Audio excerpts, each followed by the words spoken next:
Dashing director Puri Jagannadh, energetic star Ram combination లో వచ్చిన ఇస్మార్ట్ శంకర్ ఎంత సక్సెస్ అయ్యిందో తెలిసిందే. ఈ మూవీలోని పాటలు, డైలాగులు, రామ్ నటనకు ప్రేక్షకులు ఫిదా అయ్యారు. కొన్ని రోజుల పాటు ఇస్మార్ట్ శంకర్ యువతపై ప్రభావం చూపింది. ఈ సినిమా బాక్సాఫీస్ వద్ద కలెక్షన్ల వర్షం కురిపించడంతో పూరి, చార్మీలు ఆర్థిక సమస్యల నుంచి గట్టెక్కగా స్టార్డమ్ పరంగా రామ్ మరో మెట్టెక్కారు. ఇప్పుడు ఈ సినిమాకు సీక్వెల్ గా డబుల్ ఇస్మార్ట్ ను తెరకెక్కించారు పూరి జగన్నాథ్. ఇస్మార్ట్ శంకర్ లోని కాస్టింగ్ ని ఇందులో కంటిన్యూ చేయలేదు. హీరోయిన్లుగా నిధి అగర్వాల్, నభా నటేష్ లకు బదులు కావ్య థాపర్ ను ఎంపిక చేశారు. బాలీవుడ్ స్టార్ సంజయ్ దత్ ఇందులో కీలక పాత్ర పోషిస్తున్నారు. అలాగే షాయజీ షిండే, మకరం దేశ్ పాండే, గెటప్ శ్రీను, ఝాన్సీ, ప్రగతిలో ఇతర పాత్రలు పోషిస్తున్నారు.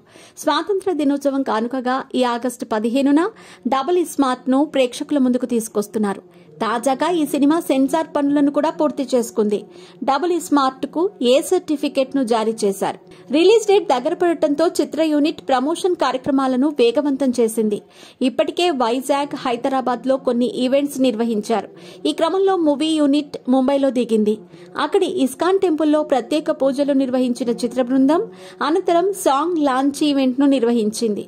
ఈ కార్యక్రమానికి హీరో రామ్ పోతినేని, కావ్య థాపర్, సంజయ్ దత్, పూరి జగన్నాథ్, చార్మి, సంజయ్ దత్ సతీమణి మాన్యత, కమెడియన్ ఆలీ హాజరయ్యారు. ఈ సందర్భంగా ఏర్పాటు చేసిన మీడియా సమావేశంలో వీరు పలు ఆసక్తికరమైన అంశాలను పంచుకున్నారు.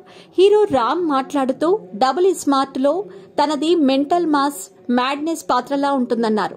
సంజయ్ దత్ పాత్రను ఆయన తప్పించి మరొకరు చేయలేరని రామ్ ప్రశంసించారు.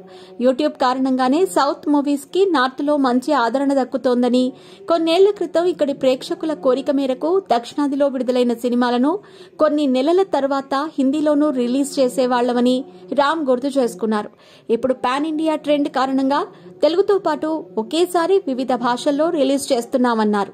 ఇక తను పోషించిన శంకర్ క్యారెక్టర్ గురించి చెబుతూ, షూటింగ్ లో భాగంగా తాము ముంబైలోని పలు ప్రదేశాలకు వెళ్లినప్పుడు అక్కడి వారు తనను శంకర్ అని పిలిచేవారన్నారు.